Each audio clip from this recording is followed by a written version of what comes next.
Vamos abrir as nossas Bíblias no Evangelho do Senhor Jesus, segundo escreveu Lucas. Lucas, capítulo de número 22. Eu faço uma força para falar 22. A gente que é carioca dá uma chiadinha, né? Meu natural seria Lucas 22.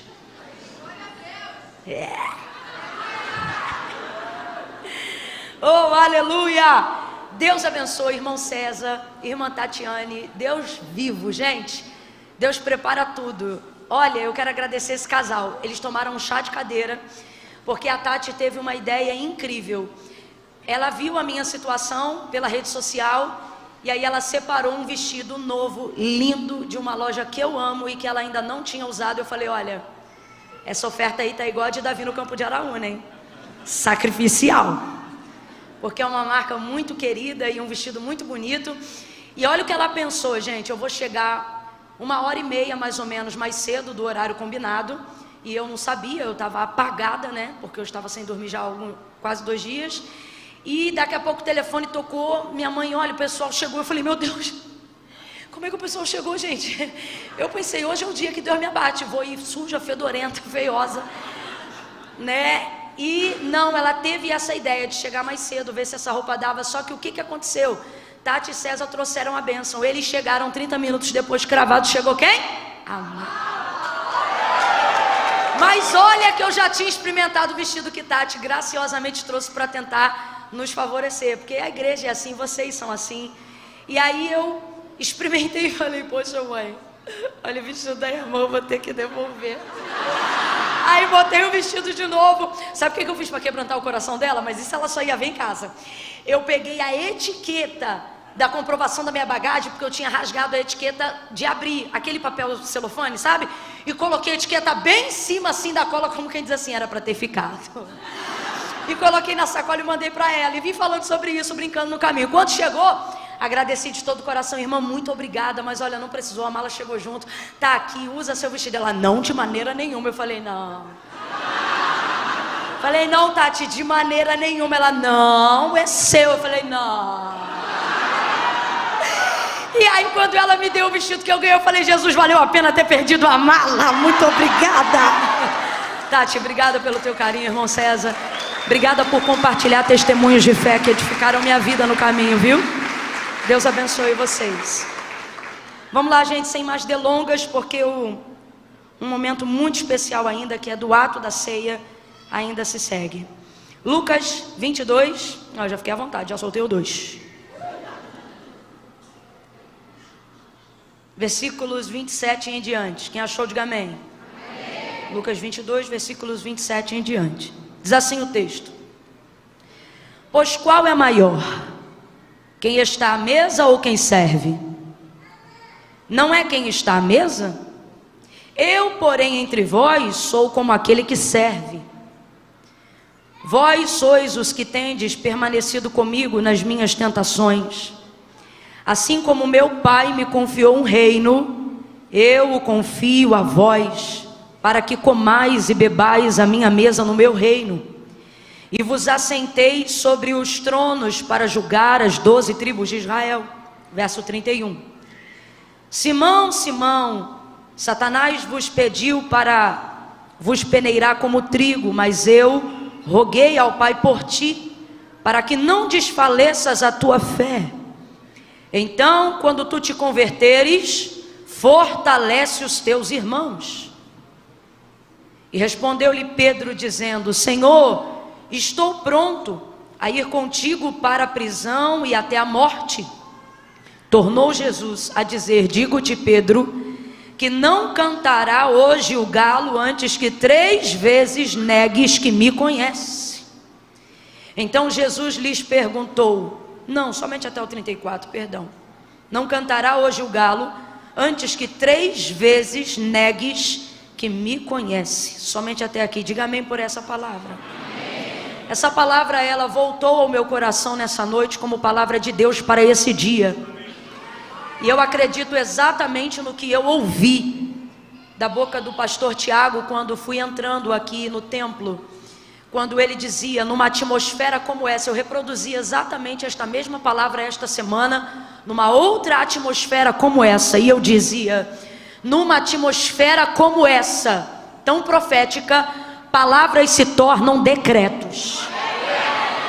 O espiritual rompe o físico e ele torna real, concreto, tangível aquilo que nós estamos falando numa atmosfera profética, abstrata.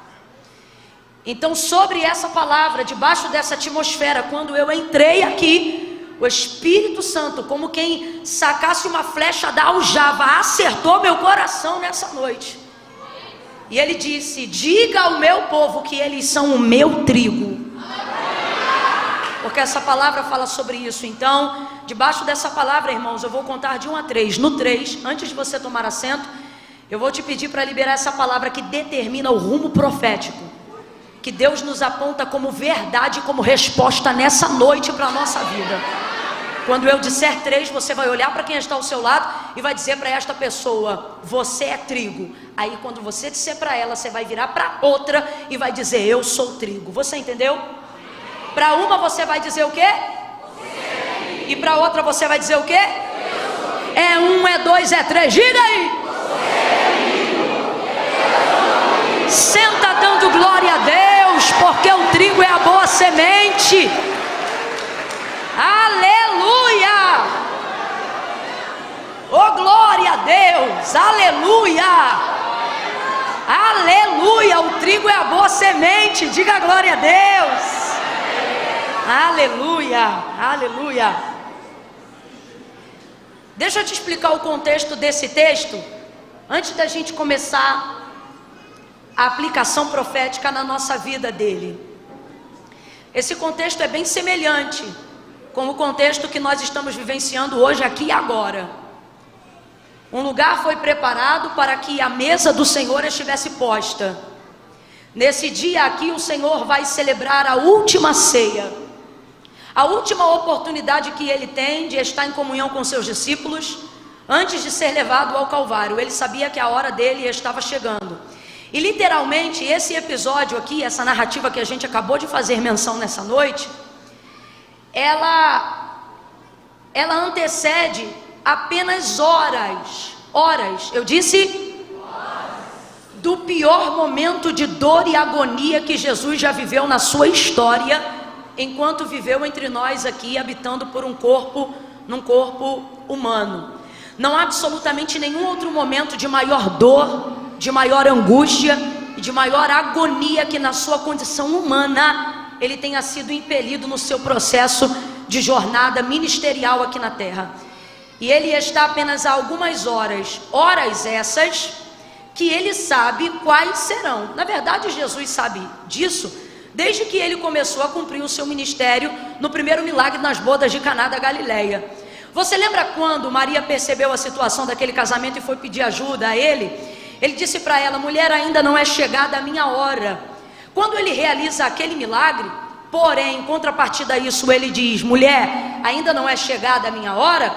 Ele está se referindo a que hora, gente?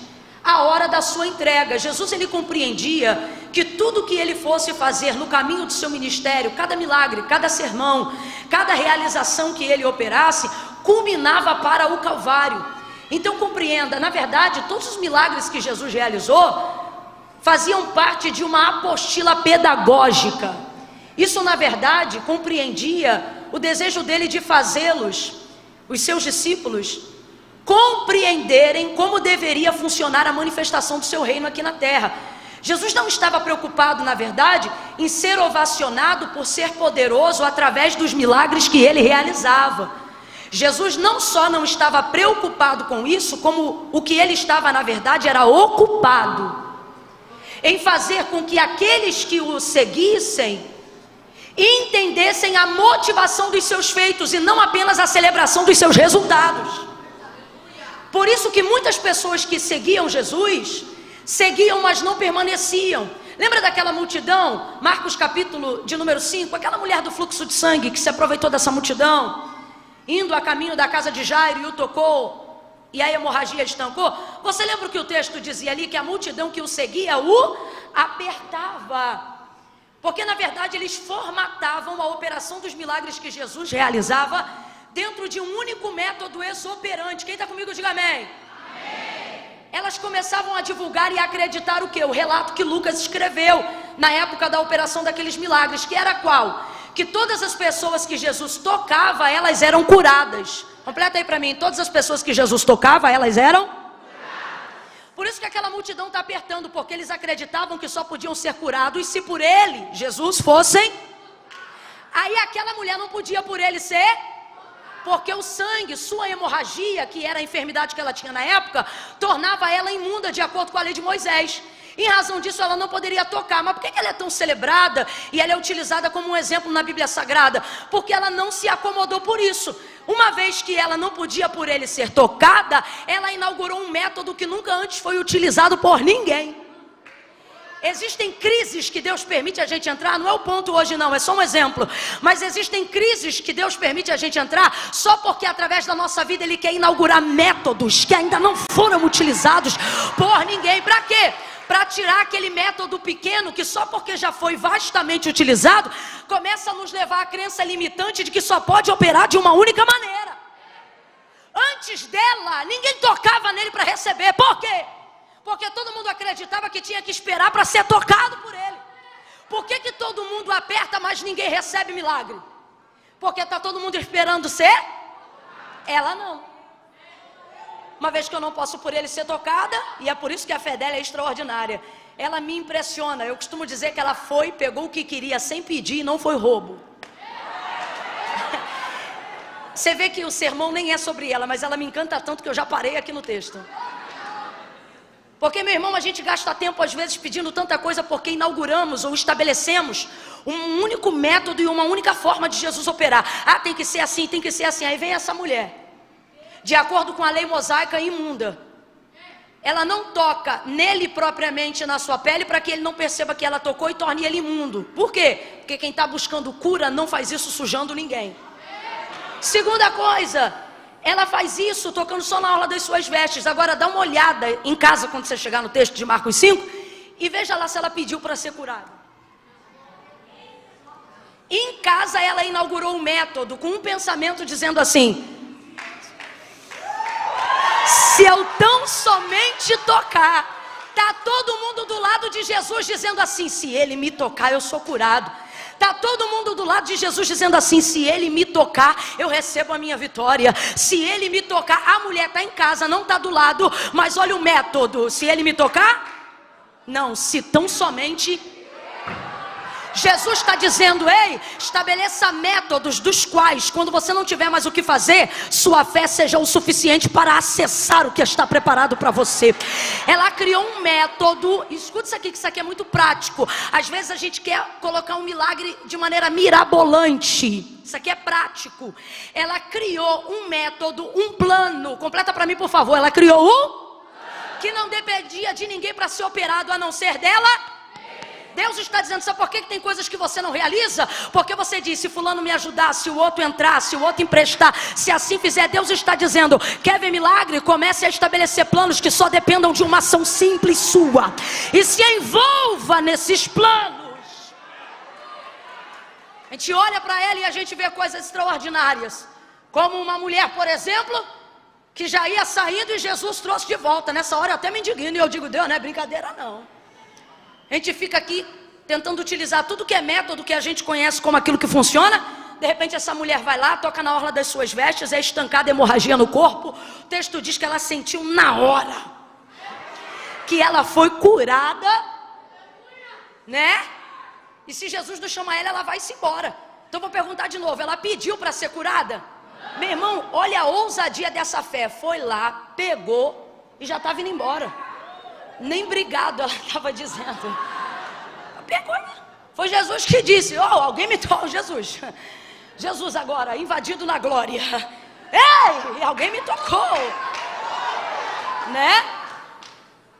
E era ela disse: fui eu, Senhor. Mas o que eu estou querendo dizer com isso, gente? De maneira muito simples, essa mulher acessou uma oportunidade, criou um método único, exclusivo. Depois dela aí você vai ver um monte de gente. Depois dela aí você vai ver alguns casos a mais dessa mesma maneira. Mas veja, essa mulher, ela compreendeu que se ela tivesse a motivação correta pelo método, para o resultado que ela queria, isso seria o suficiente. Então preste muita atenção.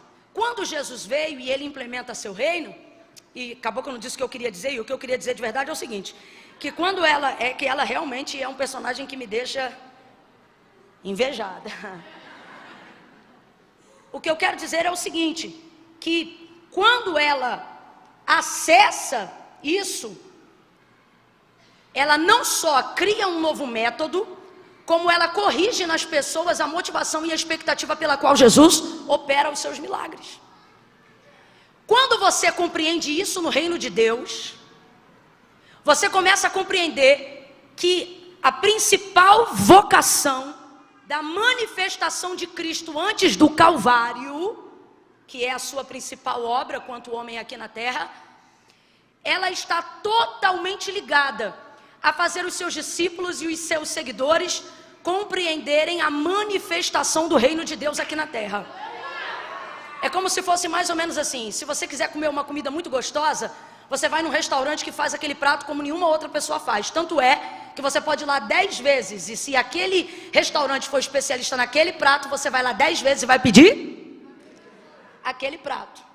Só vamos supor que um dia o restaurante fecha. E aí uma vez que o restaurante fechou, poxa, ninguém nunca mais vai fazer aquela comida do jeito que eu comia naquele restaurante, porque era a especialidade daquele chefe, naquele dia da semana, naquele cardápio. Aí acabou para você, para algumas pessoas a manifestação do reino de Deus cessou quando Jesus foi assunto aos céus. Por quê? Porque eles só andavam atrás dele celebrando os resultados e não compreendendo a motivação da sua operação. Quem não compreende a motivação da operação, vê a casa do banquete ser fechada quando o chefe sai da cozinha. Estão compreendendo mais ou menos o que eu estou falando? Agora, quem é João, Pedro, eu e você? Somos aqueles que não só conheceram o chefe, como antes dele partir, pedimos a receita. Por quê? Porque compreendemos o que ele disse. Na condição de Senhor, falou aos seus aprendizes: aquilo que eu fiz, coisas maiores vocês farão. Eu estou sentindo uma graça de Deus tão grande. Quem trouxe Bíblia, levanta ela aí agora. Levanta com autoridade. Isso. Ai Camila, eu não tenho Bíblia de papel. Você podia ter uma, vou deixar a dica. Levanta a tua Bíblia aí e comece a dizer: tá tudo bem, eu tenho a receita. Olha para quem está do teu lado e diga: a minha cozinha continua aberta. Tempero da graça, tempero da unção, tempero do poder, tempero da libertação. O reino de Deus se manifesta aonde eu entro, aonde eu falo, aonde eu canto, aonde eu prego, aonde eu profetizo, aonde eu intercedo, aonde eu oro. Porque eu não só conheci o chefe, eu compreendi suas motivações. Eu ando com a receita. Aleluia! Esses 2 anos vão virar 4, os 4 vão virar 8, os 8 vão virar 16, e todos os anos se seguirão até que a igreja seja arrebatada. Por quê? Porque o chefe está à destra de Deus, mas a receita está com os discípulos que compreenderam a manifestação do seu reino. Sabe o que é isso? Não é uma mesa de banquete qualquer, é o único corpo místico de Cristo, reconhecido e legitimado para manifestar o que Jesus operou quando por esta terra passava. Olha para quem está do teu lado e diga com carinho: me respeita. Eu tenho a receita.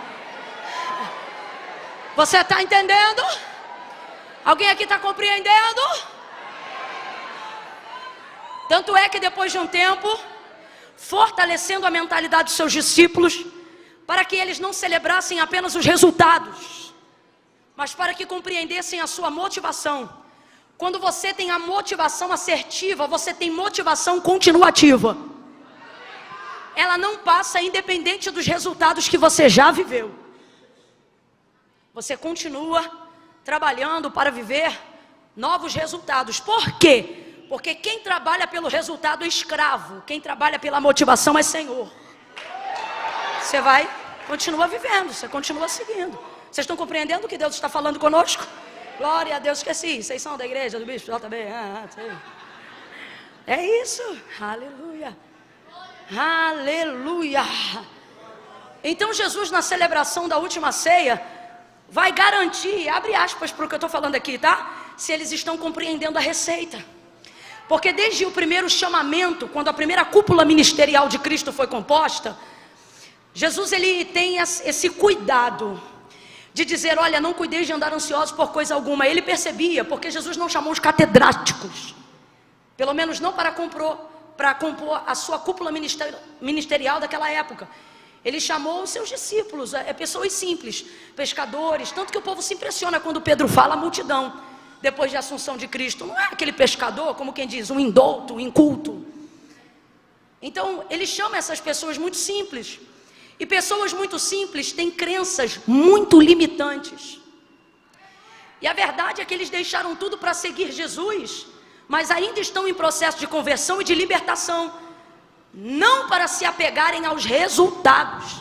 Tanto é, eita glória.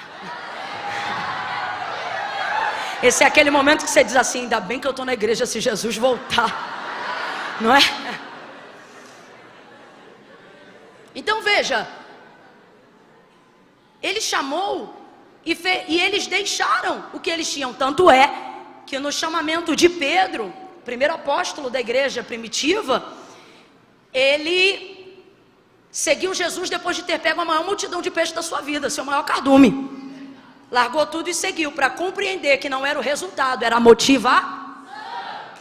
Então eram pessoas simples, e pessoas simples às vezes dentro de um contexto acabam tendo muitas crenças limitantes, e os discípulos não eram diferentes.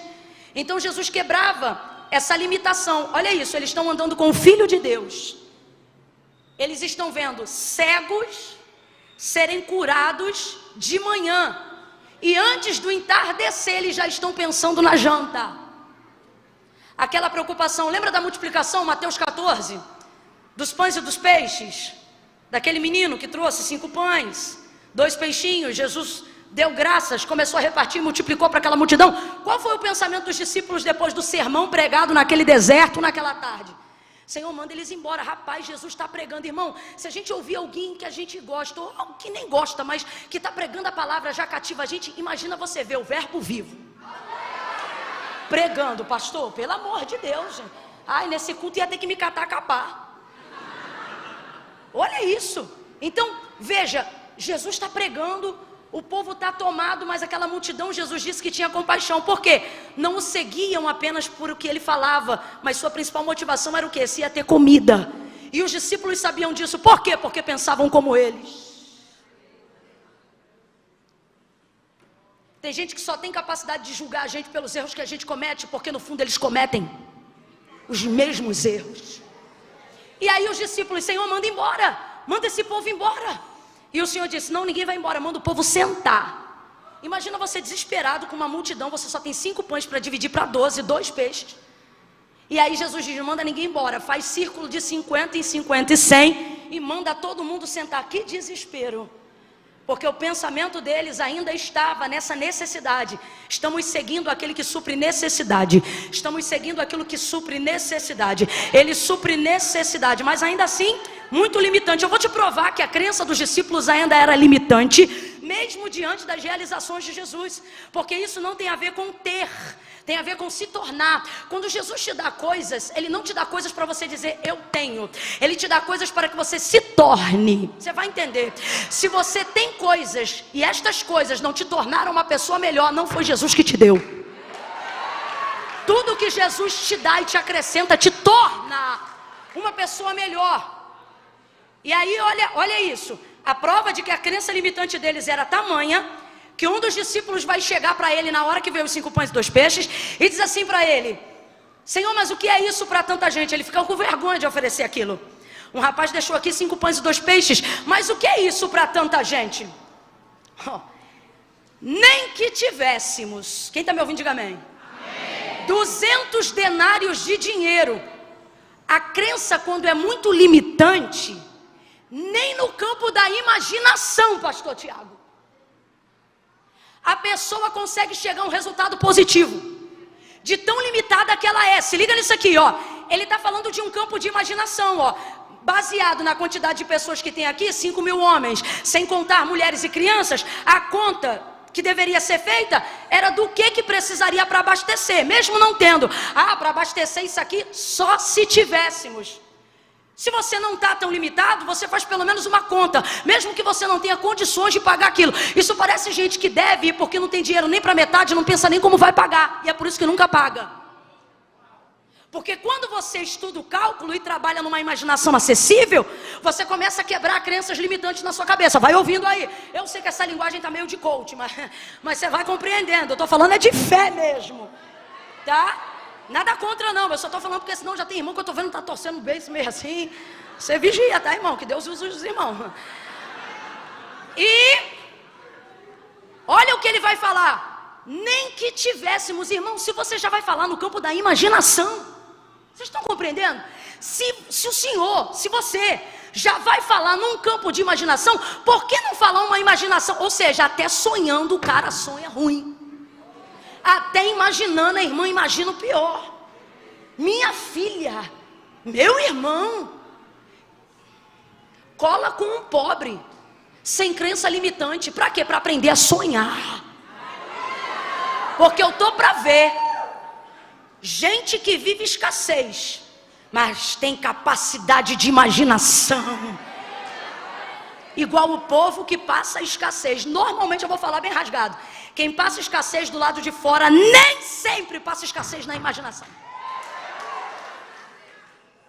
Quantas vezes eu já vi na minha família em dias de extrema pobreza, e a gente começa com aquelas conversas fiadas. Rapaz, se tu ganhasse tanto, o que tu faria?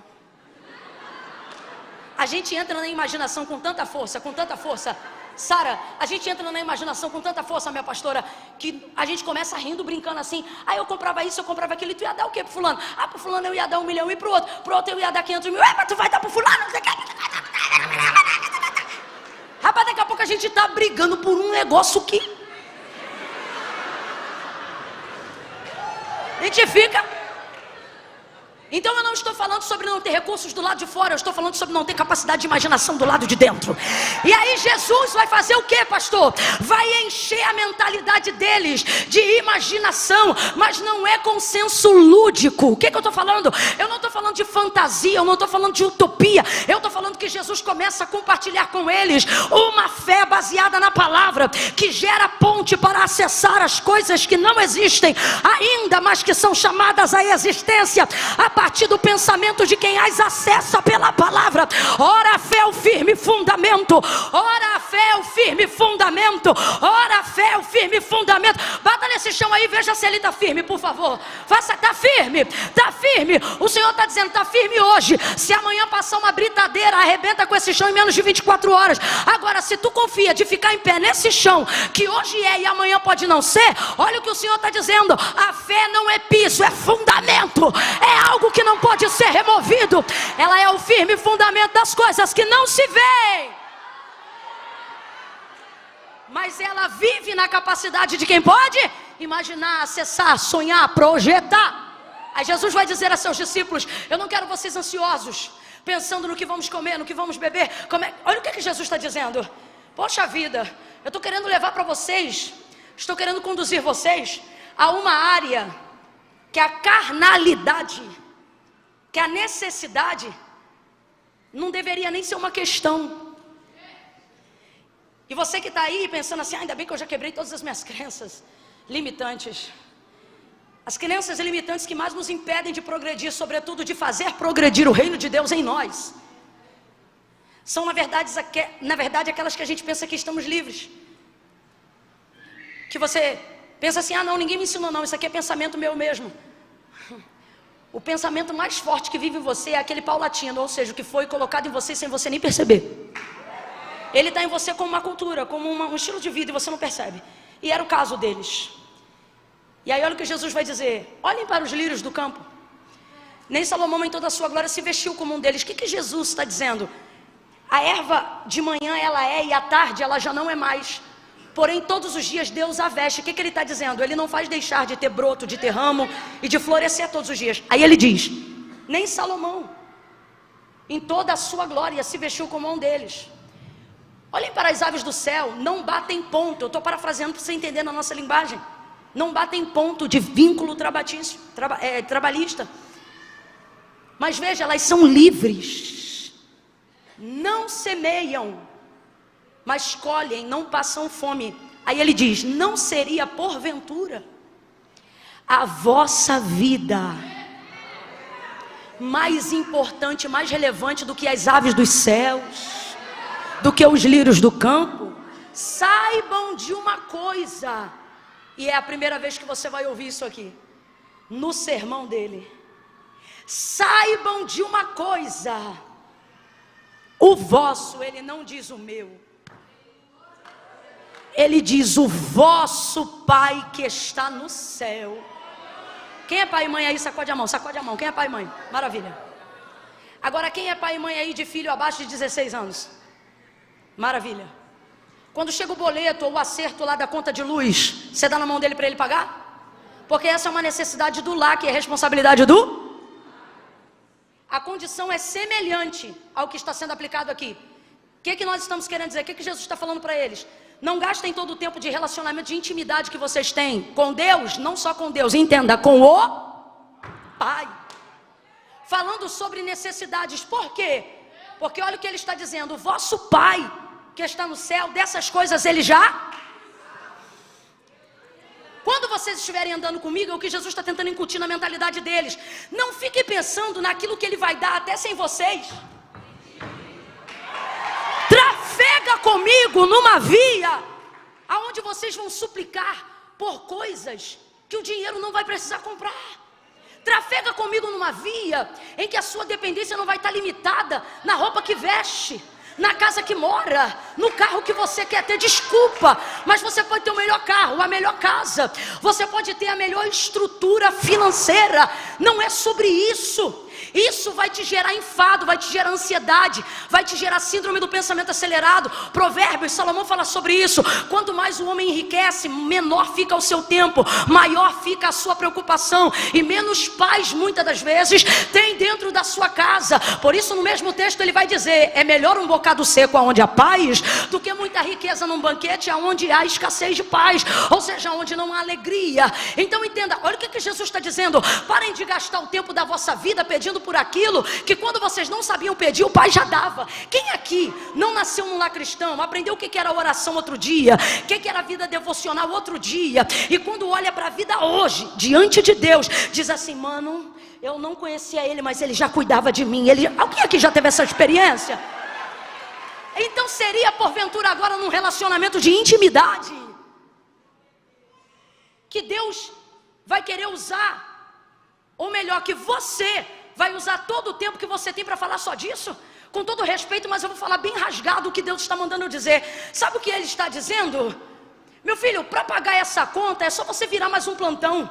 Para você ir morar nessa casa é só você fazer mais um curso. Você quer trabalhar naquele lugar, você quer entrar nessa área, acorda mais cedo, estuda e capacita. Eu vou falar mais rasgado. Sabe o que o Senhor está dizendo? Se o dinheiro que você precisa o banco dá, vai falar com o banco, não fala comigo não. Agora, se você falar comigo o que não tem no banco, aí a gente vai começar a transitar numa esfera que ninguém ainda conhece. Então Jesus está chamando eles para coisas maiores. Quem está compreendendo, diga amém. Para compreenderem. Aí agora na celebração da última ceia, ele quer dar uma conferida. Estou usando uma linguagem assim bem no populacho. Ele quer dar uma conferida se está todo mundo compreendendo a receita, utilizando os ingredientes corretos. Por quê? Porque o corpo de Cristo em carne vai ser assunto. Primeiro vai ser crucificado, vai ser entregue, vai abalar, e depois ele vai ressuscitar, vai passar aquele período de 40 dias e depois ele vai subir e vai se cumprir tudo o que foi dito sobre ele, pelos profetas maiores, pelos menores, pelo salmo messiânico de Davi. Em Atos dos Apóstolos capítulo 1 se cumpre um deles: levantai, ó portas, as vossas cabeças, levantai, ó portais eternos. Há anjos que começam a fazer a comitiva angelical do Jesus em carne, que começa a subir por entre as nuvens, diante dos olhos dos discípulos que estão presentes. Aquilo ali nada mais é do que o salmo de Davi: levantai, ó portas, as vossas cabeças, levantai, ó portais eternos, para que entre o Rei da Glória. O porteiro nunca abriu a porta de dentro para fora. Então ele diz: quem é este o Rei da Glória? É assim o Salmo, quem lembra? Aí os anjos, a comitiva vai adiante: levantai, ó portas, as vossas cabeças, levantai, ó moradas eternas, para que entre o Rei da Glória. Porteiro pergunta: quem é este o Rei da Glória? É poético, mas é o que está acontecendo em Atos 1. Quem é este o Rei da Glória? O Senhor poderoso na batalha, o Senhor poderoso dos exércitos. Vamos traduzir para Atos 1: aquele que venceu o pecado e a morte, ou seja, aquele que venceu o que diziam que era invencível. Eles sobem, abre, um anjo fica: varões galileus, que é que estás olhando para as alturas? Porventura não sabeis que o mesmo Cristo que viste subir agora entre as nuvens, diante dos seus olhos, de igual forma por entre as nuvens voltará e todo olho verá? Até esse momento Jesus sabia que haveria um grande abalo na mentoria, no treinamento, em tudo aquilo que ele fez para fortalecer a fé dos seus discípulos. Então agora, na celebração da última ceia, é o último momento hiato. Entenda isso como o último momento de preparo para o maior momento de dor e agonia. E aí Jesus vai trazer 3 lições para a gente. Eu vou entregar em 3 pontos bem rápido. Primeiro, Jesus sabe que a hora tão esperada, aquela que nas bodas de Caná ele ainda dizia: não é chegada a minha hora, ele sabe, agora chegou. Agora chegou. Ele não vai passar esse tempo sem ficar com os seus, sem falar com os seus, sem abençoar os seus. E agora, pasme, num ato solene como o que nós estamos a realizar daqui a alguns minutos nesta noite, na celebração da ceia, cálice, sangue, pão, corpo, memória do Senhor, ele vai fazer pactos com a igreja. Ele vai dizer: fazei em memória de mim. Ele vai preparar um suco da vide numa adega especial no céu, e ele diz assim: porque até aquele dia não beberei novamente, até que vocês estejam ao redor da minha mesa. Que incrível. Pense nesse ato de ceia. Pense agora na ceia que hoje nós viemos adorar em espírito. Os discípulos estão vendo o homenageado ser também o celebrante da cerimônia. Pense num culto onde Jesus celebra a ceia, é o pregador e ainda é o cantor. Porque foi o que aconteceu nesse dia aqui. O texto diz que logo depois deles terminarem de cear, olha o momento, gente.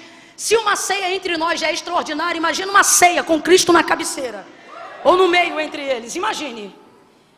Quando termina de cear, se liga na cena, eu quero que você imagine, com literalidade, mas imagine. Quando ele termina de cear, imagina: pão, cálice, palavra de Deus, Cristo entre eles. Aí o texto diz assim: e tendo dado graças e partido o pão, cantou um hino. Não diz apenas cantaram, mas antes disso diz cantou. Quem puxou o hino? Quem cantou o hino? Imagina, você acabou de tomar o cálice, você acabou de comer o pão e ele começa a cantar. Imagina a voz de Jesus, o que devia ser? A voz de Jesus cantando, gente, a capela, a capela. Ai, pelo amor de Deus, você não deu glória ainda por quê? Imagina Jesus. Nós viveremos esse dia. Aí você imagina, termina de cantar, mano. Pensa nessa cena, para tudo agora, para tudo agora, pensa nessa cena. Que glória. Só que olha o que o texto diz, e essa parte eu não li, mas está no mesmo capítulo, depois você lê. Depois desse momento, se liga, só falta os anjos, só falta sentir as asas dos anjos batendo no lugar. Olha o que o texto diz, que quando Jesus começa a falar da sua entrega, ou seja, ele está dizendo que eu vou sair, o Filho do Homem vai ser entregue, vai acontecer tudo aquilo que eu estou treinando vocês. Olha o que o texto diz. E levantou-se entre eles forte discussão. Que é isso, Camila? Olha para o teu irmão e informa, diga: briga. Isso é briga 5 minutos depois da ceia, irmã. O pau começou a quebrar, a veia do pescoço de alguém começou a levantar. Alguém ficou vermelho, alguém falou mais alto. E posso te falar, a motivação da briga é tão feia quanto ela. Sabe qual era a disputa e a briga? Enquanto Jesus está falando da sua retirada, em vez deles sofrerem pela sua retirada, sabe o que eles pensam? Quem vai ficar no lugar da liderança? Deus me livre. Olha para o teu irmão e diga: Deus me livre. Deus me livre Jesus ainda nem se ausentou do meio deles, pastor. Nem se ausentou do meio deles. E eles já estão pensando quem é que vai liderar. Começaram a discutir para saber entre eles quem seria o maior. E Jesus estava presente. Aí Jesus vai acabar com a discussão. Jesus vai entrar e ele vai dizer assim: estando entre vós, quem é o maior? O que Jesus está dizendo? Calma que eu ainda nem saí. Estando entre vós, quem é o maior? O Senhor é o maior, ok. Sendo eu o maior e estando entre vós, pensem comigo. A mesa, quem é maior? O que se assenta ou o que serve? Olha o que ele está dizendo. Quem é o maior entre vós?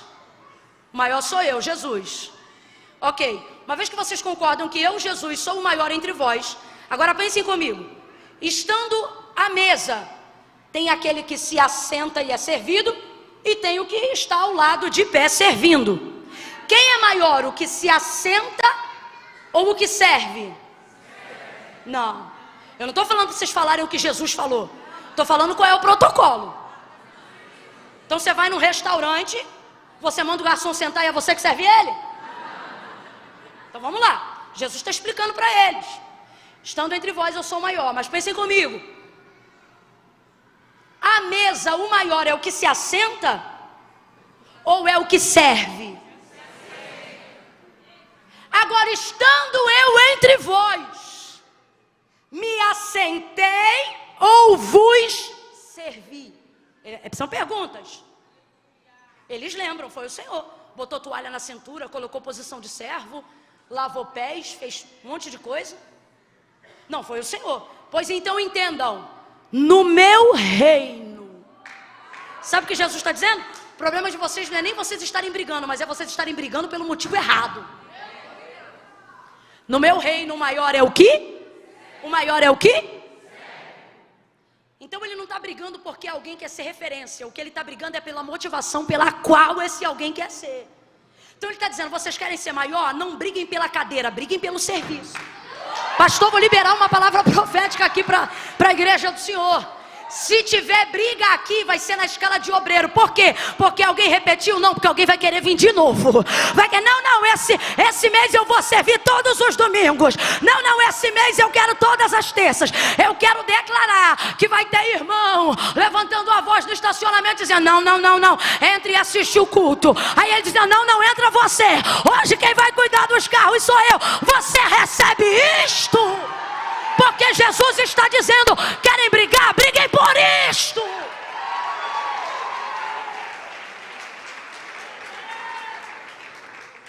Cheia como essa casa está, lotada como ela vai ficar quando você chegar primeiro e ter o direito do assento e chegar alguém que veio depois, é essa briga aí que eu quero ver.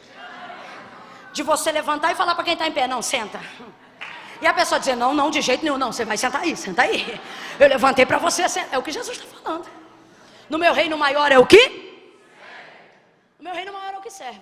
Parem de brigar. Tendo dito isto, se liga nisso aqui. Segundo ponto, só falta mais 10 minutos e eu encerro. Prometo, pastor. Tão crente a beça hoje. Segunda coisa, ele diz assim, tendo dito isso, ó, acabou a briga, cessou o problema. Ele vai direto em Pedro e não o chama de Pedro. Quem leu comigo lembra, ele chama ele de quê? Imagina uma briga onde 12 pessoas provavelmente estão discutindo, 3 com a voz mais alta, 2 mais baixo, mais algumas observando. Jesus chega, acaba com a briga e vai numa pessoa só. Agora responda para mim, dá para brigar sozinho, gente? Vamos falar real, dá para brigar sozinho? Dá não. Só que está todo mundo brigando, mas Jesus vai falar com um só. Ele vai direto em Pedro. E ele está chateado. Porque ele não diz Pedro, ele diz Simão. Sabe o que é Simão? Estou falando com a natureza caída da tua humanidade. Estou falando do homem que eu conheci lá atrás, não desse que está diante de mim agora. Porque quando o Senhor conheceu Pedro, ele falava e era muito mais conhecido por Simão. E o Senhor começou a chamá-lo muito mais de Pedro, para falar sobre o seu processo de transformação. Tu és Pedro, sobre esta rocha, este fragmento de pedra, edificarei a minha igreja, as portas do inferno não prevalecerão contra ela. Aquele que era o mais sanguíneo e aparentemente mais rebelde se tornou o melhor líder, ou o líder pioneiro que a igreja precisava para se estabelecer em Jerusalém e nas demais nações. Foi extremamente vital e continuou sendo, ainda antes de Deus erguer e levantar o futuro então apóstolo Paulo. Pense num homem tão tremendo em obras e tão poderoso, que quando ele saía do culto e das orações da sinagoga, o povo fazia fileira para que a sombra de onde ele passasse manifestasse a cura do poder que a sua vida carregava. Agora este homem aí está quebrando o pau depois da ceia. Aí você talvez está me ouvindo e está dizendo assim: Camila, como alguém consegue brigar depois de uma ceia dessa? Igualzinho você que participa de um ambiente de glória desse, já chega em casa reclamando de louça na pia, roupa suja, negócio fora do lugar, carro que está sujo, a mulher que não abasteceu porque ela só usa o carro, não abastece a gasolina. Olha Deus me usando com revelação aqui. Do mesmo jeito. Perdeu a linha. Jesus bota tudo no lugar e aí então vem a segunda coisa. Vai direto em Pedro. Então deixa eu te perguntar uma coisa. Não estou afirmando, deixa eu só te perguntar uma coisa. Quem você acha que começou essa briga? Tem 12 pessoas, um é mais sanguíneo que todo mundo. Augusto Cury cria eu vi uma palavra dele onde ele cria o temperamento baseado nas escrituras sagradas de cada discípulo. João, por exemplo, ele fala do seu pico de bipolaridade. O discípulo do amor teve hora que queria tacar fogo em todo mundo. Não foi? Jesus teve que acalmá-lo e dizer: calma, João, quem não é contra nós é por nós. E Pedro? Você acha que Pedro é o quê? De sanguíneo para colérico, irmão. Pedro é Simão, Simão. O que isso significa? Estou falando com a sua natureza. Estou falando com um Adão caído que insiste em residir em você. Isso aqui é para despertar Pedro de onde ele saiu, quem ele era e quem Deus não quer mais que ele seja. Satanás te pediu para te moer, peneirar como se você fosse trigo. Como se você fosse? Está todo errado, mas Satanás não pediu para peneirar como se faz ao joio. Se liga nisso. É um vacilão, mas pediu para peneirar como se fosse? Porque o Senhor sabia e o inferno também sabia. É um trigo novo, mas ainda assim é? E qual é a diferença? Vou lhe dizer agora. Camila, por que o Senhor orou por ele, já que ele é trigo, e a palavra do Senhor aponta na parábola do joio e do trigo, que o trigo é a boa semente semeada pelo Senhor? Por que então o Senhor não permitiu que Pedro fosse tentado, que Satanás concluísse a tentação que queria? Por que precisou da intervenção de Jesus? Quem está comigo, diga amém, gente.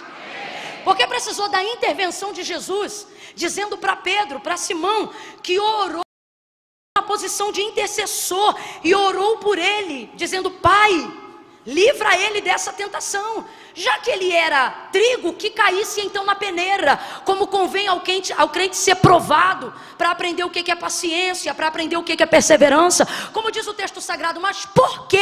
É isto que você tem que se perguntar nesse texto. Por que o Senhor Jesus vai entrar para interceder pela vida de Pedro? Olha a condição de Pedro. Você está achando que isso é difícil? Olha a condição de Pedro.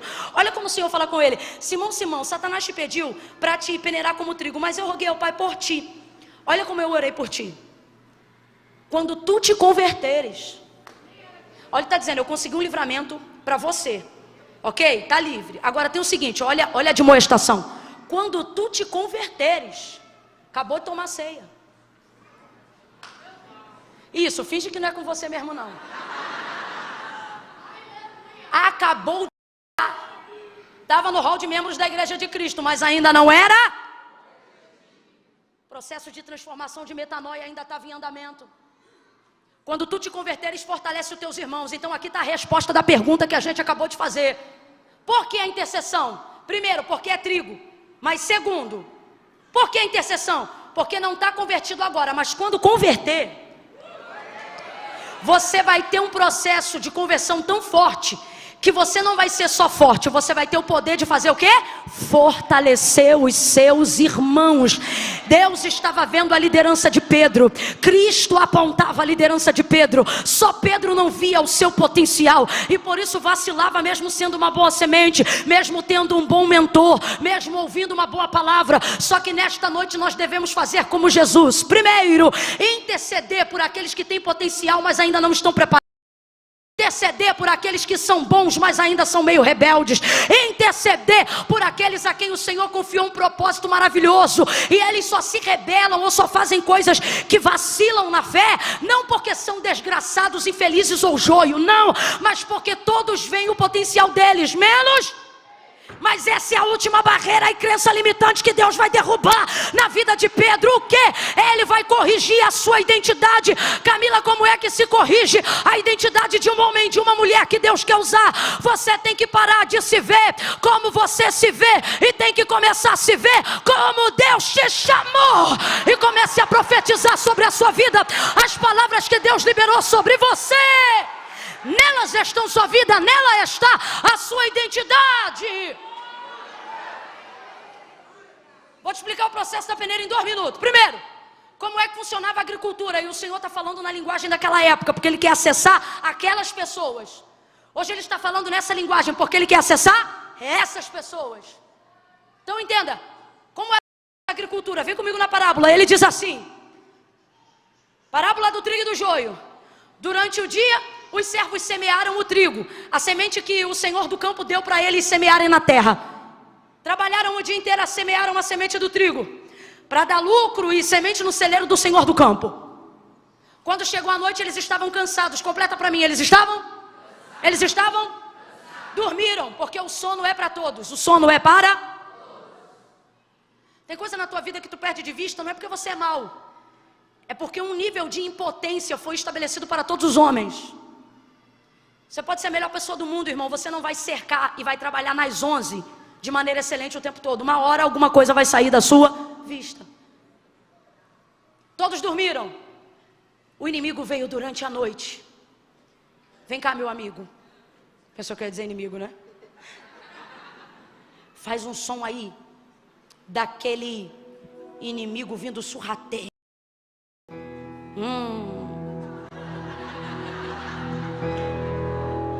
Durante a noite, enquanto todos dormiam, o inimigo vem e começa a plantar a semente do joio, onde eles plantaram a semente do... No outro dia de manhã, ambos começam a crescer. Vai, cresce. Pronto. Vai crescendo joio e trigo juntos. Joio e trigo vão crescendo. Joio e trigo vão crescendo. Eles ficam desesperados e vão à porta bater do Senhor. Senhor, que semente foi que o Senhor nos deu? O Senhor não nos deu a boa semente e o trigo? Ele disse sim. Pois então, agora o joio está crescendo no meio do trigo. Como é isso? Ele disse, ora, essa semente quem semeou foi o inimigo. O Senhor do campo na parábola fala para eles que a semente do joio quem semeou foi o... Se o Senhor sabia que quem semeou a semente foi o inimigo, por que não a impediu de ser semeada? Porque o Senhor está cuidando de coisas importantes e seus servos também deveriam cuidar de coisas mais importantes. Por que você está falando isso, Camila? Entenda, o objetivo do Senhor é que o trigo seja semeado. O objetivo do Senhor é que o trigo cresça. O objetivo do Senhor é colher o trigo e colocar a sua semente no celeiro. Camila, e o joio? O joio não deve ser preocupação para nós. Por quê? Porque joio não impede o crescimento do trigo, mesmo que esteja do seu lado. Mas eles vão ficar desesperados. E aí eles vão dizer assim, Senhor, quer que nós vamos lá e arranquemos o joio no meio do trigo? O Senhor vai dizer, não! Faz isso não. Porque há de ser que vocês não vão ter o discernimento perfeito de saber o que é joio e o que é. E arrancando o joio, mesmo que seja para ajudar, nesse processo pode ser que vocês percam alguma semente de... Agora diga para mim, a semente de joio vale quanto? Nada, porque joio é considerado erva daninha das sementes. Então ele não vale nada. Agora, alguém pega aqui para mim um galinho desse ramo de trigo, por favor.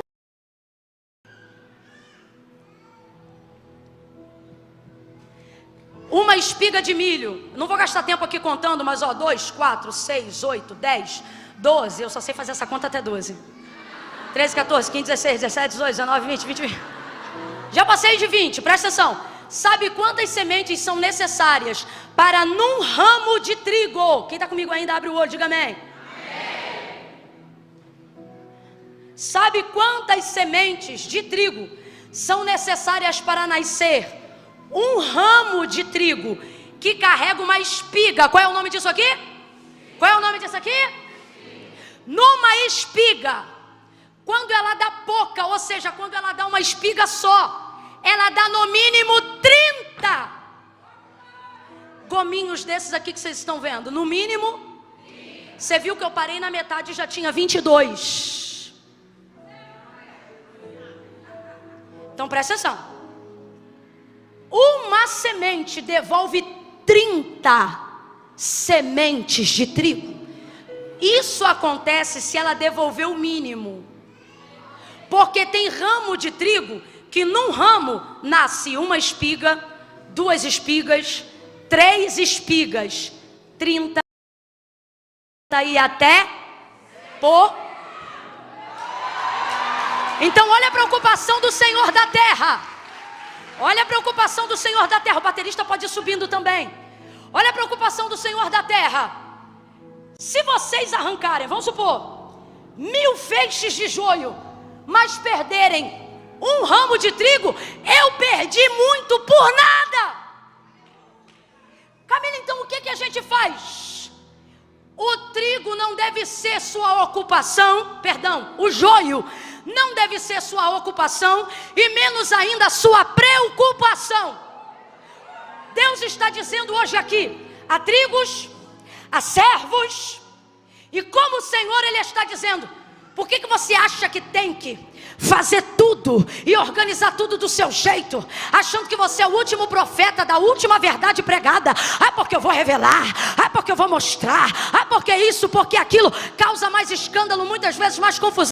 Camila, cuidado, você está falando de um jeito que parece até que a gente tolera o pecado. Não, a gente não tolera o pecado. O que a gente não pode deixar é o que o joio está fazendo contra o campo, fazer nos perder as únicas sementes que importam para o Senhor. Camila, eu ainda não entendi. Então você vai entender agora. Deus está dizendo, pare de ocupar-se com o joio, ou melhor, pare de preocupar-se com a vida do joio e comece a ocupar o seu tempo com o trigo. Ao invés de passar o dia inteiro olhando na internet para ver quem pecou, quem estava no bloquinho, quem estava na marcha e agora veio aqui tomar ceia, o Senhor está dizendo, o joio não vai te levar a lugar nenhum. Quer ocupação? Vai visitar os hospitais, vai visitar os presídios, vai procurar gente que vai gerar resultado na obra de Deus. Com todo respeito, mas vamos aqui, olha para alguém aí e diga, Deus não quer. Não, prega comigo, tu não vai me deixar batata quente sozinha não. Diga com firmeza, diga, Deus não quer. Você preocupado com o joio. Diga, Ele te chamou para se ocupar com o trigo. Vai salvar as almas que o Senhor preparou. Vai cuidar daquilo que Deus botou na tua mão. Vai fazer aquilo que Deus te chamou para fazer. É o que Ele está falando com Pedro. É isso que Ele está falando com Pedro. O contexto na verdade é esse. Agora você vai entender melhor o que eu estou dizendo. Então quer dizer, para só um minuto aqui, um parêntese. Só um parênteses. Quem semeou o trigo, quem deu o trigo para ser semeado foi o Senhor. Então o trigo pertence ao... E os servos do campo trabalham para quem? Por isso que Ele disse não e é não. Porque você pode até cuidar do que Deus te deu, posse do que é de Deus. Quando Deus diz não é, não importa o quão zeloso você seja. Agora, veja bem. Se o servo é do Senhor, e ele deve trabalhar para o Senhor, complete aí, ele deve trabalhar para o Senhor. O próprio Senhor disse que o joio quem semeou foi quem? Então quer dizer que eu, servo do Senhor, vou pegar o tempo do meu trabalho para o Senhor e vou colher o que o cão plantou? Desculpa, mas eu vou falar. Desculpa nada. quer desculpar, não desculpa, vou falar. Servo do Senhor não trabalha para colher o que Satanás plantou. Você não é funcionário do cão, vou falar bem rasgado.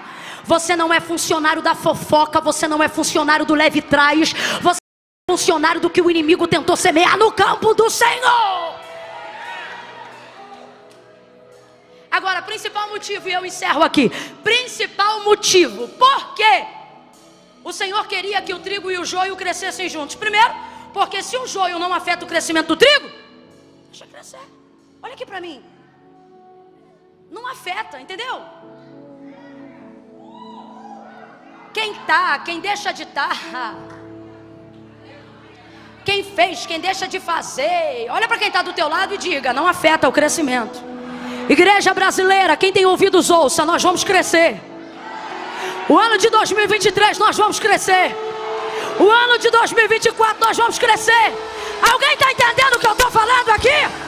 Não importa o que o inimigo esteja tentando semear no campo do cristianismo, no Brasil e na América Latina, assim diz o Senhor, nós vamos crescer, porque o joio não vai afetar o crescimento da igreja, da semente, do trigo que o Senhor semeou.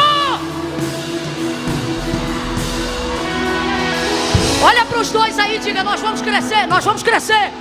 Nós vamos crescer, nós vamos crescer. Vai ser o ano que a igreja mais vai crescer e se fortalecer. Nós vamos crescer. Eu falo isso não é para te animar não. Eu acredito nisso com toda a verdade da minha alma. Nem estava ali no meu tópico. Isso nem estava na minha cabeça. Deus me deu agora. Vou lhe falar. Imagine a parábola que Jesus está contando. Imagina a parábola que Jesus está contando. Quando os servos viram o joio nascer no meio do trigo, eles acordaram e tomaram um susto. Eles acordaram e tomaram um? Na parábola, eles acordaram e tomaram um? O inimigo semeou durante quantos servos? Porque a gente não pode controlar tudo, mas o Senhor sabia que o inimigo estava entrando e estava semeando. Agora vem para os servos, que somos nós. Depois que você levanta e toma um susto, você dorme de novo? Quem está no espiritual já entendeu. Sabe o que o Senhor está dizendo?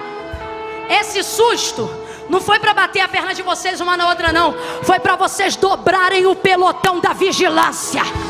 No campo onde estamos semeando, se inimigo entrar, vai ter que entrar de foice. Vai ter que entrar, porque nós estamos armados. Deixa eu fechar em Pedro. Senão os exegetas vão me excomungar.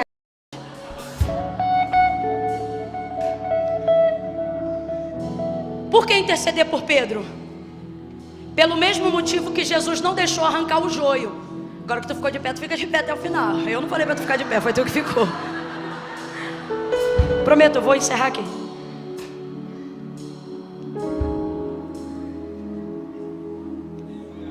Não quero que vocês arranquem. E agora você vai entender isso, e quem é agricultor sabe do que eu estou falando. Por que não quero que arranque? Ele vai dizer, porque há de ser que tentando arrancar o joio, com ele vocês também vão acabar tirando o... Por que isso vai acontecer? Porque ambos estão na fase de... E trigo é trigo e joio é joio. Mas na fase de crescimento, ou seja, quando o trigo ainda é novo, eles são aparentemente... Ouve. Mas eu roguei ao Pai por ti, Pedro, para que não desfaleças a tua...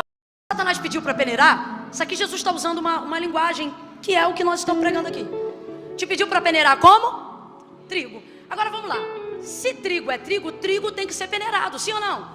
Vai para a agricultura daquela época. Colhia o trigo no dia da ceifa, que foi o que o Senhor mandou eles fazerem na parábola. Deixa crescer juntos. No dia da ceifa, corta e leva todo mundo para ser peneirado. O joio, vocês vão ver logo que ele não é trigo, porque ele é leve, ele tem crescimento, mas não tem resistência, não tem força, não tem fruto, não tem semente. Inclusive, é interessante que o trigo é plantado de manhã, o joio é plantado de noite, mas o texto diz que eles crescem. Como é que pode crescer junto se o outro foi plantado primeiro? Porque quem cresce vazio, cresce rapidão. É mais ou menos o joio, escuta isso. Deixa crescer junto. No dia, o trigo, por causa do peso da semente, ele enverga. A espiga pesa no gado.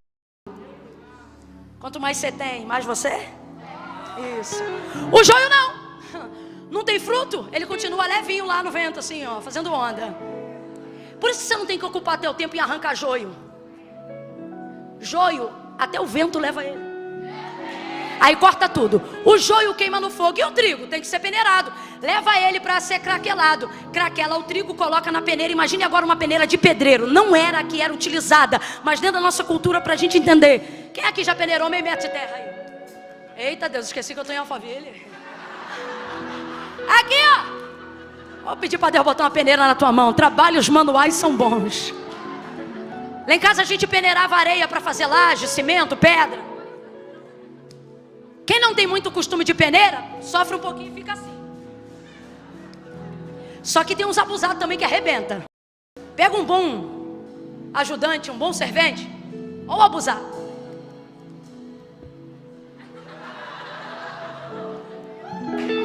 Ele arrebenta. Joga para o alto, escute isso. O que a peneira faz no trigo? Ela rasga a casca.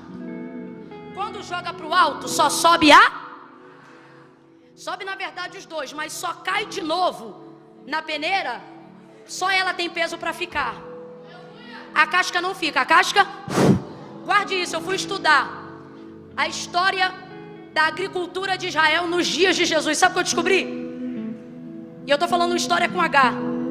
Que a maioria daqueles que cultivavam trigo pegavam o trigo no campo, mas levavam eles para onde passava o vento oeste. Sabe o que eu descobri, pastor Tiago? Que o vento oeste para o agricultor nos dias de Jesus na Bíblia significa literalmente aonde o vento faz porque no processo da peneira o vento levava a casca e o vento selecionava a casca da semente. Por que Jesus está comparando o homem, a salvação, a vida humana ao trigo? Porque isso aqui ele não está investindo em você para fortalecer casca. O que ele quer fortalecer no céu não entra carne e sangue, o que vai entrar é a alma. Vai ouvindo. Mas o trigo novo é parecido com o joio. Por quê? Porque o trigo novo, ele cresce pegando os nutrientes da casca. O trigo só está pronto para ser peneirado ao amadurecer. E como o agricultor sabe que o trigo está pronto para ser colhido? Porque a semente do lado de dentro da espiga já soltou Então quando a peneira rasgar a casca, ela vai liberar crente, quando está pronto para ser provado, a prova não machuca ele, melhora ele, libera para fora o que ele tem de melhor. Agora o trigo novo, se ele for peneirado, quando a peneira rasgar a casca, também vai ferir ele ainda depende dos nutrientes que a casca puxa da terra. Você pode dizer que ama muito a Deus pelo que ele é, mas primeiro você conhece ele pelo que ele faz. Deus sabe disso, por isso que ele disse a Israel: Moisés, canta canções para o meu povo que lembra eles do que eu fiz. Por quê? Para que ao lembrarem dos meus feitos, eles saibam quem eu sou. Você pode até amá-lo depois de um tempo de convivência porque ele mas aprendeu a conhecê-lo através do que ele... Trigo novo precisa de feitos, nutrientes para fortalecer a alma, o espírito. Só que trigo maduro... Camila, dá um exemplo de trigo maduro. Ok, Jó está preso na casca. Um homem que diz diante da perda: Deus deu, Deus tomou, bendito seja o nome do Senhor. Responde para mim, esse cara está na casca? Está na casca?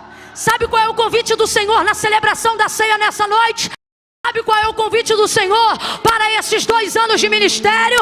Ele está dizendo: ei, de um tempo aqui para frente, já não vos falarei como meninos, como que a trigos novos, porque assim diz o Senhor: eu estou preparando o teu ano para te soltar da casca. Tudo que fizerem contra você não vai ferir a tua alma, não vai ferir os teus dons, não vai ferir a tua comunhão com Deus. Por que o Senhor vai interceder então? Porque Pedro é trigo, mas ainda é trigo novo. Pedro é trigo, mas ainda é trigo. Senhor, ele pode ser provado, mas não agora, porque ele é trigo. Se ferir ele agora, também vai ferir a alma, a semente. E aí quem vai perder? A mentoria de Jesus. 4 anos de investimento na cabeça desse cara. Segura isso aqui só um minutinho, rapazes, que isso aqui eu quero que eles engulam no seco. No seco. 4 anos de investimento específico. 3 anos e meio, perdão, em cima dele.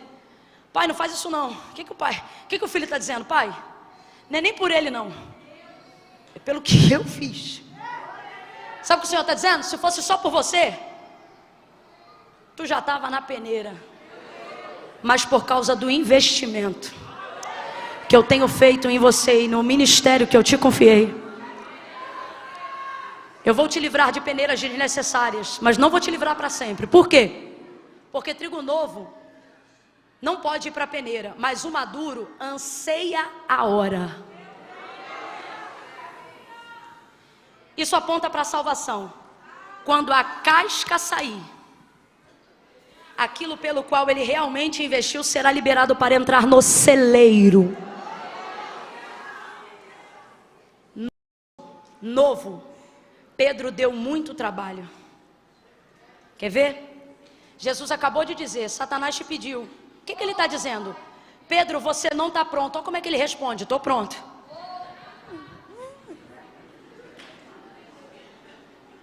Olha que maturidade. Novo, ele corta a orelha de Malco. Maduro, ele cura os surdos. Faz uma comparação aqui comigo.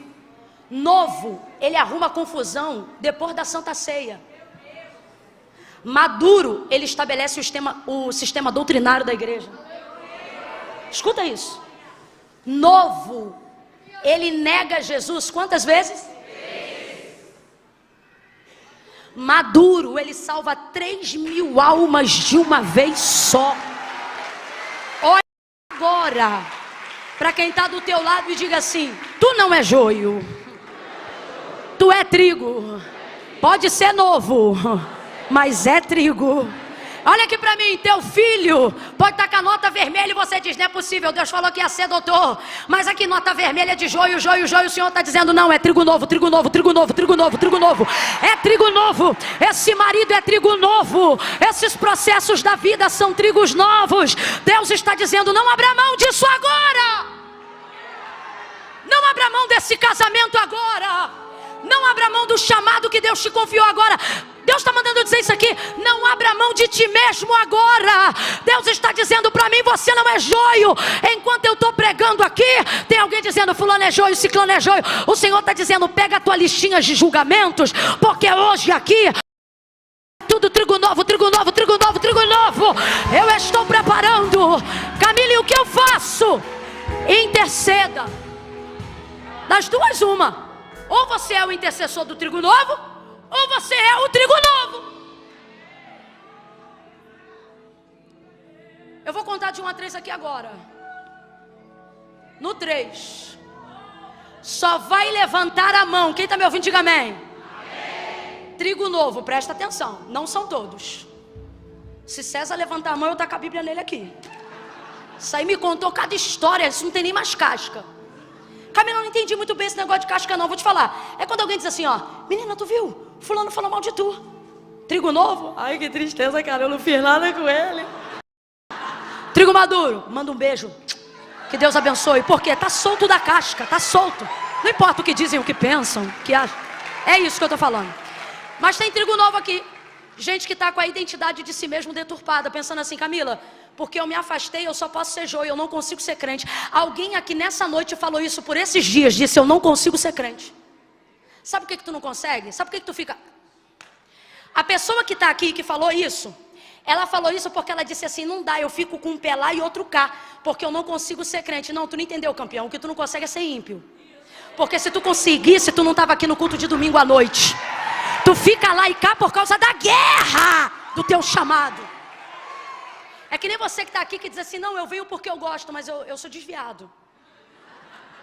Desviado domingo, no dia da ceia.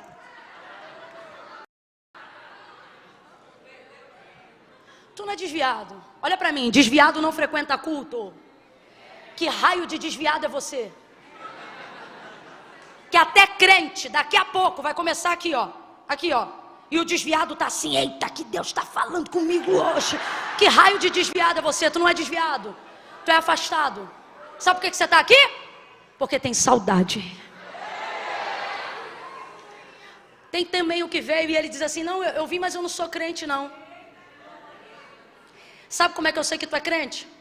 Tu conhece o nome de um monte de santo, mas quando a coisa aperta, tu chama o nome de um só. Vou contar de 1 a 3. E diante de Deus, gente, não vou fazer apelo. Pastor, bota aqui que eu não quero destruir o cenário da igreja. Vou contar de 1 a 3. No 3, quem está afastado, distante, quer tomar uma decisão hoje, antes da celebração da ceia, para poder colocar esse ato memorial como assim, ó, último dia, o dia que eu entreguei minha vida para Cristo foi num dia de ceia, porque a partir daquele dia o próximo cálice quem ia tomar ia ser eu. Hoje, presta atenção, estou falando coisa madura. Ai Camila, é que eu não estou sentindo, não estou falando de sentimento não. Você é trigo novo, deixa eu te dar uma palavra madura. Salvação não é sentimento, é decisão. Aí eu não estou sentindo, não. Crê que Jesus é o único mediador entre Deus e os homens? Camila, eu creio.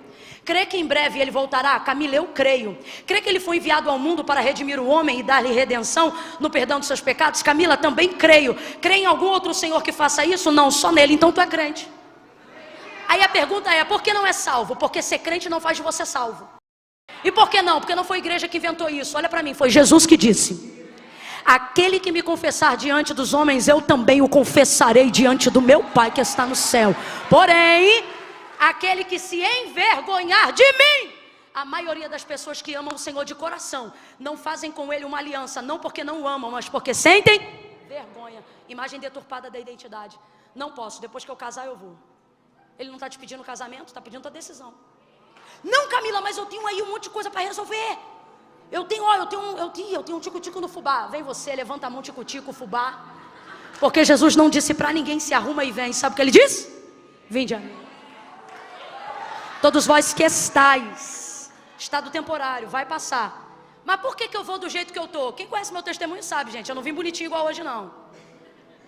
Bermudinha do Tasmania, camisete do piu-piu, barriga de fora, sentada no último banco do culto de domingo, porque hoje tem evento especial no baile. Quando o culto acabar, eu quero ser a primeira a sair. Era assim a minha vida. Sábado no baile, domingo na igreja. Só que eu aprendi. Eu queria entregar a vida para Jesus, mas eu não conseguia. Eu sentia Deus, eu chorava, Deus falava comigo. Tem um povo na igreja que tu acha que é joio por causa da roupa que usa. Tu acha que é joio porque ele não fica firme. É trigo novo, irmão. Deus fala com eles.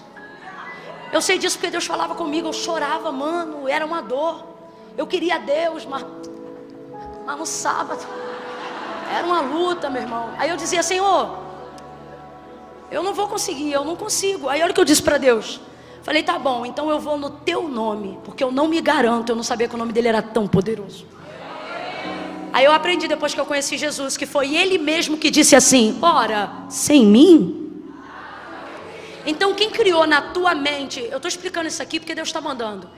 Quem criou na mente a ideia de eu tenho que ficar santo primeiro para vir depois, só bloqueou a tua entrega. Porque foi Jesus que disse, sem mim, e é nada mesmo, irmão. Sem mim você planeja, mas não realiza. Sem mim você deseja, mas não consegue executar. Porque essa obra, seja vício, seja erro, seja conserto, só com ele que a gente consegue fazer. Amém ou não amém? Não vou protelar mais, vou contar agora de 1 a 3. No 3, se você está afastado, se você está distante. Ai Camila, mas é que eu queria sentir um arrepio. Quer sentir arrepio, tira a roupa no frio, irmão. Salvação não é atitude emocional, é decisão de fé. Eu estou emocionada aqui ou eu estou falando com você normal? Aqui ó, na unção do Espírito, mas consciente, não estou... Não, eu fico. Mas no momento não, porque isso aqui é você e Deus. Agora tem uma coisa. Depois que entregou o caminho para Ele, confia. E tudo Ele... Não importa o que você fez até hoje, importa a oportunidade que você tem de fazer algo acontecer na tua vida agora. Não vou pedir para vir aqui só vai levantar a mão no 3. Camila, sinto de receber essa oração, mas eu já sou crente, então não levanta a mão que eu não estou te chamando. Agora, assim como eu um dia, não só levantei a mão, como no meu caso eu fui no altar, porque a igreja permitia isso. Mas hoje Deus está sendo tão gentil com a gente. Está afastado, desviou, está de ter conserto, reconciliação. Camila, não precisa falar mais nada, eu sei que sou eu. Chega. No 3, ó, levanta a mão e fica com a mão estendida. Camila, eu tenho vergonha. Fecha os olhos, irmão. Porque a vergonha é passageira, mas a salvação é eterna. Pastor Tiago, vem para cá, meu pastor, que eu vou pedir o senhor para me ajudar agora.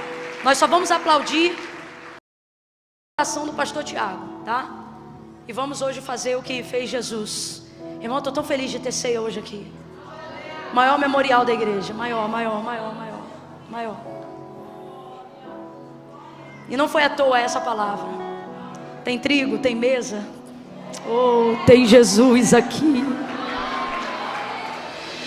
O Jesus que transformou Pedro não vai descartar você porque você é trigo novo. Ele vai interceder por você para que seu processo de transformação te leve ao amadurecimento. Eu conto Comunidade das Nações em Alphaville, espírito de intercessão e súplica agora por todos os Pedros, trigos novos que ainda precisam se converter. Comece a orar agora, vamos. 2. Os rapazes podem ir fazendo um espontâneo. 2,5. Camila, sou eu. Esse conserto, essa reconciliação, a confissão hoje, sou eu, é comigo. É você? 2,5, prepara. 3, levanta a tua mão e mantém ela estendida para eu saber que você está aqui. Camila, sou eu, é comigo, isso.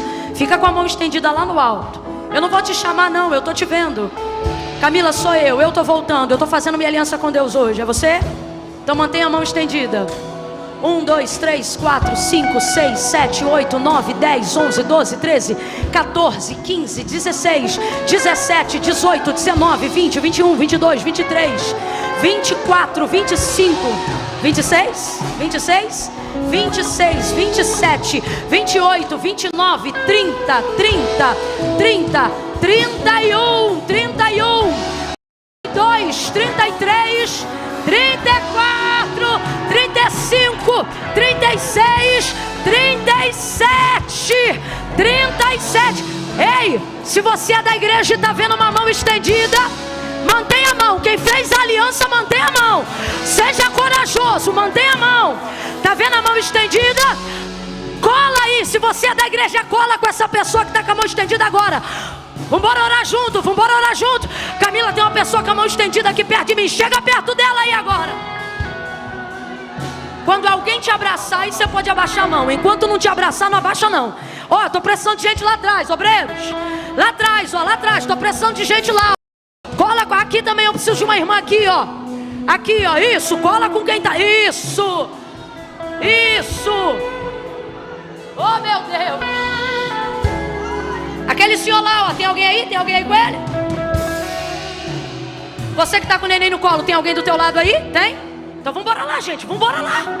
Bora, sai do lugar de vocês são da igreja. Vai lá e vai colando na galera. Ninguém sozinho agora. Trigo maduro com trigo novo. Trigo maduro com trigo novo.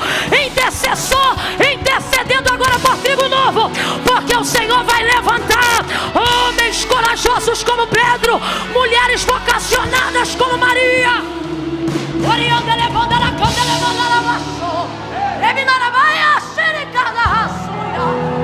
Que unção é essa? Um ciclo novo está sendo aberto nesta noite.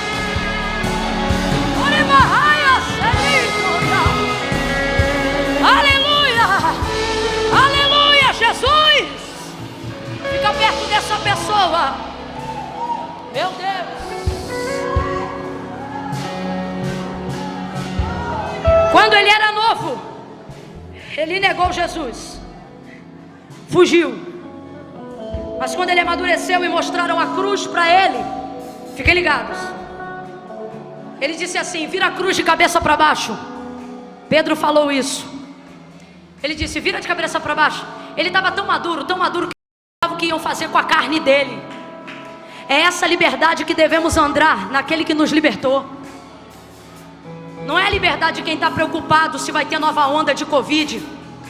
Não é liberdade limitada de no domingo à noite estar celebrando o corpo de Cristo e na segunda-feira de manhã preocupado que não conseguiu pagar a fatura do cartão. Liberdade com que Cristo libertou. Circunstâncias exteriores só batem na minha casca, não corrompem a minha alma, não abalam os meus princípios. Minha semente está guardada. Quem está entendendo isso, diga amém.